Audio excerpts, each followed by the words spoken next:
ಕಟ್ಟಿಕೊಂಡು ಉದರ ನಿಮಿತ್ತಂ ಬಹುಕೃತಂ ವೇಷಂ ಅನ್ನೋ ಹಾಗೆ ತಮ್ಮ ಜೀವನಕ್ಕೆ ಏನು ಬೇಕೋ ಅಷ್ಟಕ್ಕೆ ಇವತ್ತು 4-5 ಜನರ ಕಲಾತಂಡ ಕಟ್ಟಿಕೊಂಡು ಗ್ರಾಮದಲ್ಲಿ ದಿನ ಒಂದೊಂದು ವೇಷಗಳು ಪ್ರದರ್ಶನ ಮಾಡಿ ಜನರು ಕೊಟ್ಟಂಥ ಪುಡಿಗಾಸೆಯನ್ನೆಲ್ಲೇ ಜೀವನ ಮಾಡ್ಕೊಂತ ಸಾಗಿಸೋಂಥ ವ್ಯಕ್ತಿ. ನಮ್ಮ ತಂದೆಯವರು 7ನೇ ತರಗತಿ ವಿದ್ಯಾಭ್ಯಾಸ ಮಾಡಿದ್ದಾರೆ. ತಂದೆಯಿಂದ ಕಲಿತಾರಂಥ ವಿದ್ಯೆ ಹಾರ್ಮೋನಿಯಂ, ತಬಲಾ, ಮೃದಂಗ, ಜೊತೆಗೆ ಡೋಲಕ್ ವಾದಕರಾಗಿ, ಜೊತೆಗೆ ರಂಗಭೂಮಿಯಲ್ಲಿ ನಾಟಕದ ತಬಲವಾದಕರಾಗಲಿ ಸುಮಾರು ನಾಟಕಗಳಲ್ಲಿ ತಬಲವಾದಕರಾಗಿ ಸೇವೆ ಸಲ್ಲಿಸಿದ್ದಾರೆ.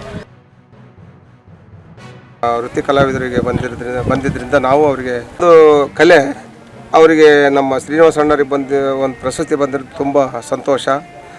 ಅಂದರೆ ಅದು ಆ ಒಂದು ಕಲೆ ಬರಬೇಕಂದ್ರೆ ಕಲಾವಿದನಿಗೆ ಎಲ್ಲ ಜನಾಂಗನೂ ಕೈ ಬೀಸಿ ಕರೀತಾ, ಆದರೆ ಒಬ್ಬರು ಮಾತ್ರ ಕರ್ಕೊಳ್ಳುತ್ತೆ. ಅಂಥ ಒಂದು ಇವರಲ್ಲಿ ಈ ಒಂದು ಬಡ ಕುಟುಂಬದಲ್ಲಿ ಜನಿಸಿರ್ತಕ್ಕಂಥ ಈ ಶ್ರೀನಿವಾಸ ಅಣ್ಣವ್ರಿಗೆ ಬಂದಿದ್ದು ತುಂಬ ಸಂತೋಷ. ಇವರಿಗೆ ಒಂದು ಮೂಲಭೂತ ಸೌಕರ್ಯ ಮತ್ತು ಇನ್ನೂ ಅನೇಕ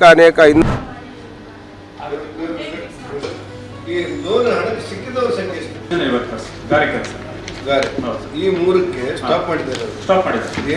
ನಿನ್ನೆ ನಾನು ನ್ಯೂಸ್ ನೋಡಿದೆ.